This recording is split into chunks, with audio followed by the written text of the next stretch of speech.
Hello and welcome to the first ever episode of Pride Landscapes. You are here with me as I'm starting to paint out a seascape or an oceanscape, however you would like to put it. And this is, of course, based off of the palette of a certain Pride flag. I'm not going to tell you which one. You're going to have to try and guess that for yourself. I will reveal it at the end. But yeah, so the main color palette is based off of one particular flag. The only additional colors added will be titanium white and Mars black. The whole idea is not so much as to make the painting look like the flag, just to take inspiration from the flag to make a beautiful landscape. And here, I'm removing this piece of masking tape just so that I can separate the sky from the land, or in this case, the sky from the sea. It will give a nice sharp edge so that when we do see, as I'm doing at the moment, you'll see that it just gives that nice horizon line. And here we're mainly just going to block in the color. You just want that initial color so that you get that nice background note to work with.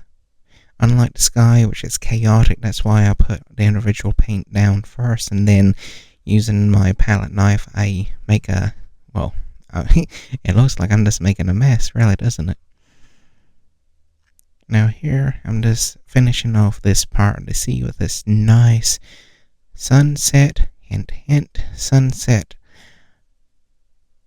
kind of orangey background.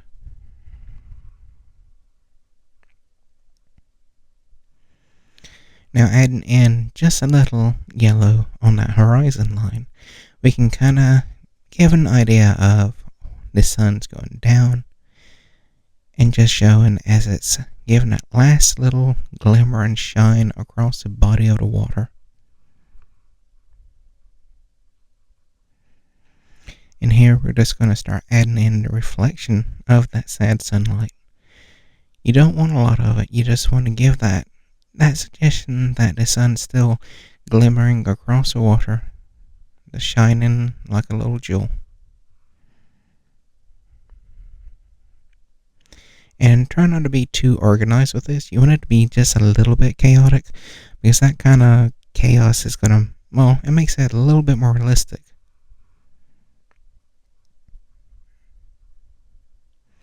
Put some dabs here and there, kind of suggesting that there's some waves moving through. As you can see, I'm just blending that in just a little bit, because you want to give that body of water just some action, some life. And right here is where you would normally see the sun. In this case, we could imagine that the sun is perhaps behind us, and you're seeing it across the water and across all of this landscape as it's giving off that final bit of light for the day. Now we're adding in some more of the sky element colors so that you can actually see the reflection. Because remember, when you're doing a seascape or an oceanscape, the water, a lot of the times, especially when you're looking at a sunset or something like that, it's going to start giving off some of the colors of the sky itself. And so that's what we're trying to build up right here. Just adding a little bit of this kind of magenta purplish color, because that's going to really add in that nice element of the sky.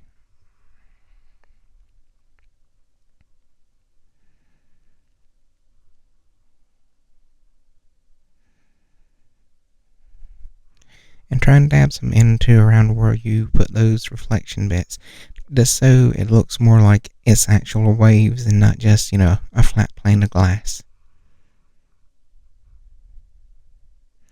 Now we're going to start working on the foreground some. And I think this is either going to be some rocks, or it could end up being even like little bushes. something along that line. But you just want it really dark, and for this I used mostly Mars Black mixed with a little bit of vermilion, and this adds really, really nice, strong, dark contrast to that brightness that's going on in the background with those reds, oranges, yellows, and magenta.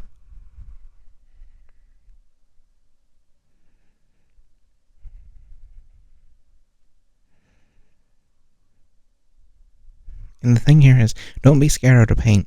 Add it down. Just, do what you feel should be there. You can always change it. And now we're going to put in some palm trees, because what's a beach scene without palm trees? And I should state that I think this might be the first time I actually ever painted palm trees. And of course I do it in a video I'm going to be putting up for you guys. But in the end, I actually think they turned out pretty good.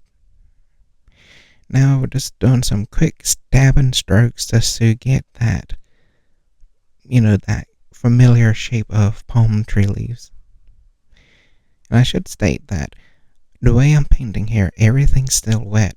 So as you're doing those quick stabs with the paintbrush, you are essentially locking it into the layer of paint below. And I like doing that style. That's really my, I guess you could say, my favorite style.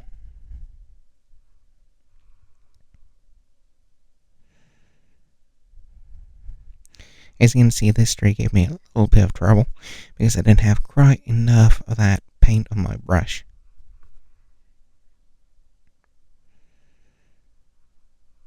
But there you go. A couple of little palm trees just shining out.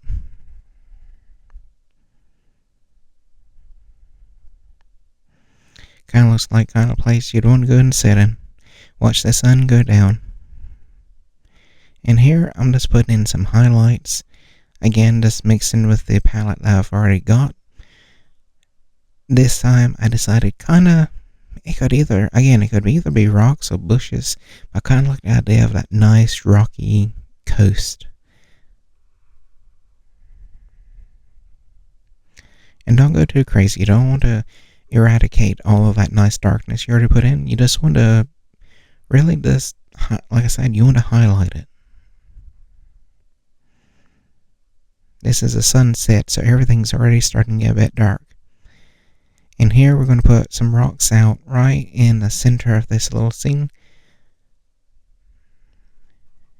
Some sea rocks, so you can imagine some seagulls or maybe even a seal coming resting on. It would definitely be the focal point if this was an actual scene you'd be sitting here watching just to see what's going on.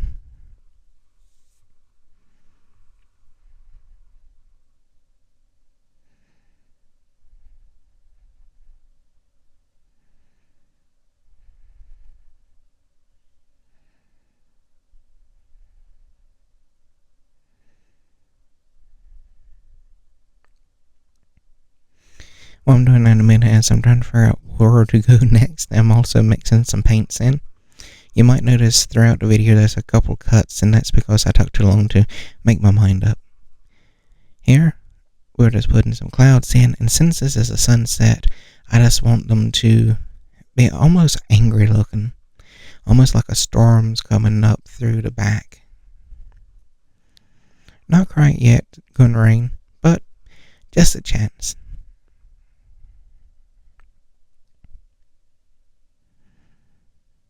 There's just something about nice, darker clouds that gives that kind of strong energy to the scene. And that's what we're doing here, just putting in some nice, strong, darker clouds. And what we'll do in a minute is we'll go back over them and we'll put in some highlights like we've done with the rocks. Again, I'm mixing paint in a minute. You would think I would have been more organized with this, but no, sadly I wasn't. Lesson learned for the future. And also, I must apologize for the shakiness of the video. I wasn't thinking, and I put my mount onto the small table. I had my easel box on, so of course every time I'm painting, it's making everything move. The next video will be the same way, but I am going to do my best to make sure I don't do that in the next two videos. So now we're just going to go in and we're going to highlight some of these little clouds. We want to put in some of that more magenta, lighter color, just to take some of the anger out of them.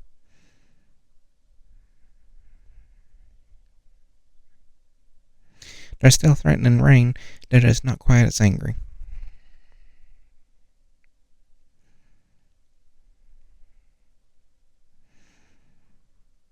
And don't forget the ones down here. Yep. And we're even going to go into this rock and just add a little bit on the sides. We're going to put some in on the foreground. And we're even going to touch up the trees just a tiny bit, because you want to have the entire scene to have that continuity of the lighting of the color palette, so it all feels like one location. And doesn't need much, just a couple touch-ups will do.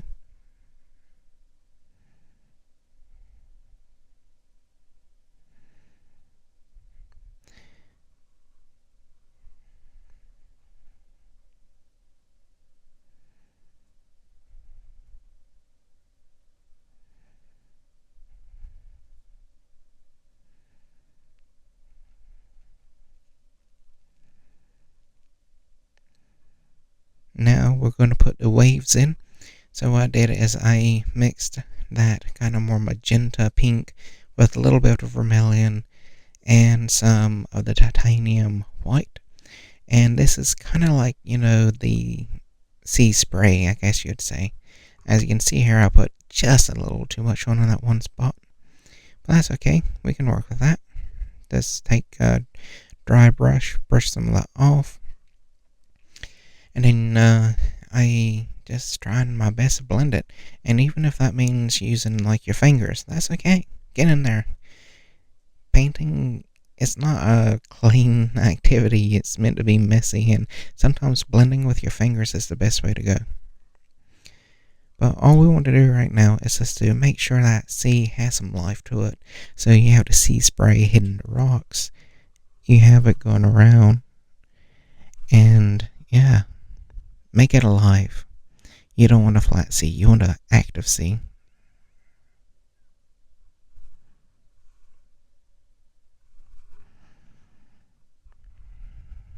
Just be careful not to accidentally paint over your tree or something.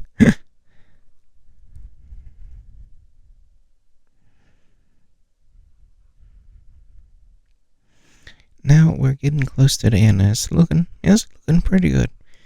Not bad for a short painting, is it? It is missing something though. Can you figure out what I'm going to add in? That's right. It's missing some seagulls. Just like with the palm trees, it's not a seaside or an ocean view without some seagulls. Or perhaps there are other types of seabird. They can be whatever you want them to be. All in all, this painting took about 16 minutes. Mainly, it would have been shorter if I had been a bit more organized. Now, just make sure you sign it. And I like to date it as well as signing it. Just in year 25. And there we go, we're done. You too can follow these steps and make a really nice little oceanscape in 16 minutes or less. But did you guess which flag it is? Did you get it right? I hope you did. And if I inspired you to create your own, please tag me on Instagram or wherever you put it up, because I'd love to see what you do too. Especially if I've inspired someone to create art. If you want to see the other videos, they're going to be, for the time being, exclusive to Patreon. That might change some point down the line, but at the minute, I'm thinking about just putting them up there. So it would mean a lot to me if you would come and join the community and, yeah, help me to continue doing stuff like this for you guys. Thank you for watching. Please like and subscribe.